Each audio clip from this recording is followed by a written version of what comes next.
जो राम भक्त है वह राष्ट्र भक्त भी है।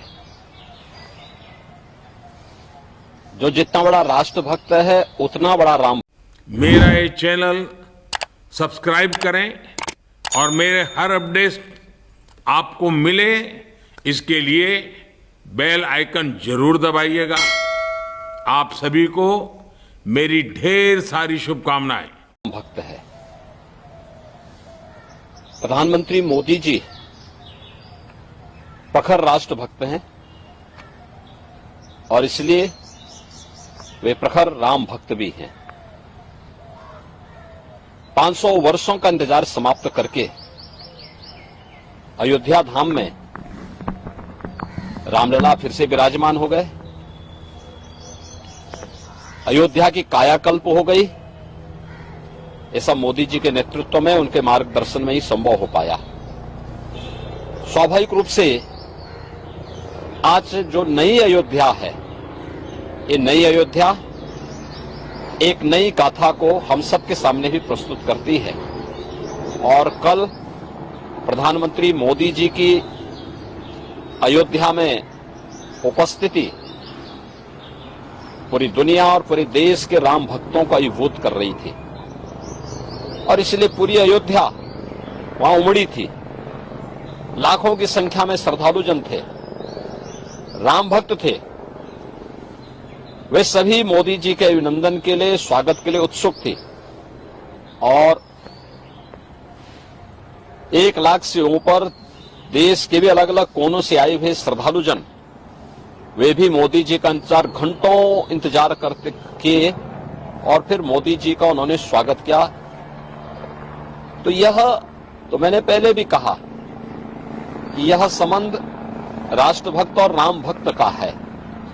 जो जितना प्रखर राष्ट्रभक्त होगा उतना ही प्रखर राम भक्त होगा और जो जितना राम विरोधी होगा उतना वह राष्ट्र विरोधी होगा।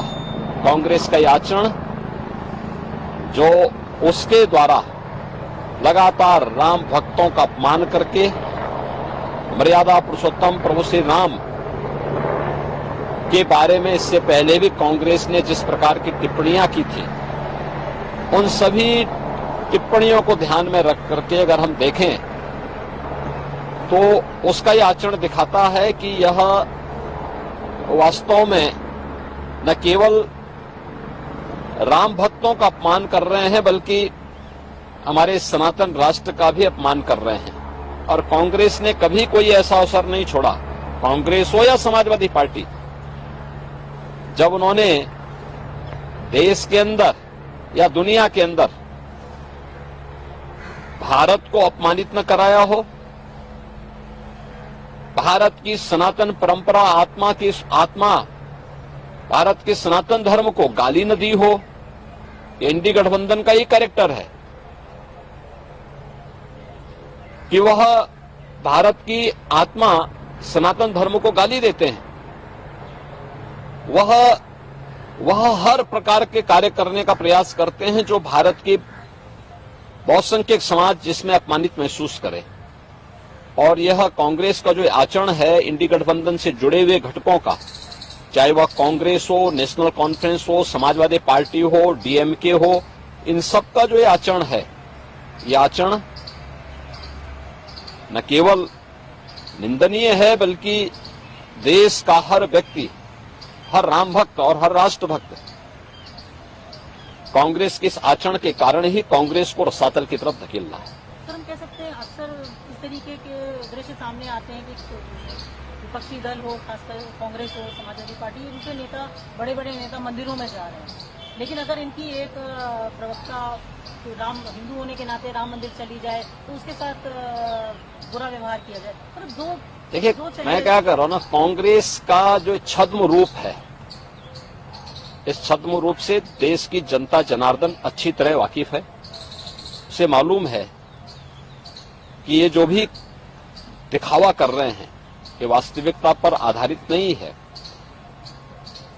ये केवल देश की जनता की आंखों में धूल झोंकना चाहती हैं, लेकिन इनकी नौटंकी को देश की जनता जान चुकी है और इसीलिए कांग्रेस को रसातल की तरफ धकेल रही है। कांग्रेस की एक प्रवक्ता ने कांग्रेस से इसलिए इस्तीफा दिया क्योंकि वो तो छत्तीसगढ़ है, छत्तीसगढ़ तो भगवान राम का ननिहाल है, माता कौशल्या का मायका है, और वहां के एक राम भक्त तो किसी भी दल की हो सकती है। वह अगर अयोध्या में रामलला का दर्शन करने के लिए आई थी, इस आधार पर कांग्रेस के नेताओं के द्वारा उनका अपमान किया गया और इससे तंग आकर के उन्होंने कांग्रेस से इस्तीफा दिया। तो ये चीजें दिखती हैं कि कांग्रेस के डीएनए में रामद्रोह है, एसपी के डीएनए में रामद्रोह है, इंडी गठबंधन से जुड़े हुए लोगों के डीएनए में रामद्रोह है, और जो रामद्रोही है, भारत का कोई भी जागरूक नागरिक उसके समर्थन में अपना वोट तो नहीं पोल करेगा। हम कह सकते हैं यूपीए की जो सरकार थी, तो जो राम के अस्तित्व पे इन लोगों ने सवाल खड़े किए थे, आज तक उसी चीज को परिरक्षित करते हैं इनके टाइम टू टाइम। देखो वह अपने आचरण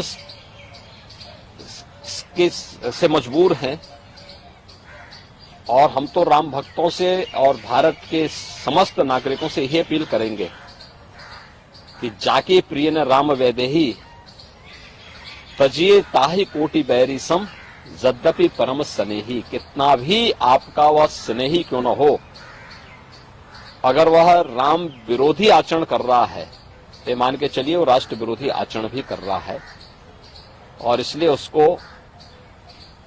कितना भी प्रिय क्यों न हो, उसको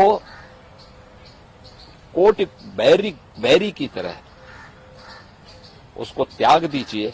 यही देश के हित में भी है और राम भक्तों के हित में। हम कह सकते हैं कल तीसरे चरण का मतदान हो रहा है, जनता इस कांग्रेस की एक्टिविटीज जो है, देश की जनता अवेयर है और देश की जनता उसके अनुसार अपना निर्णय लेगी।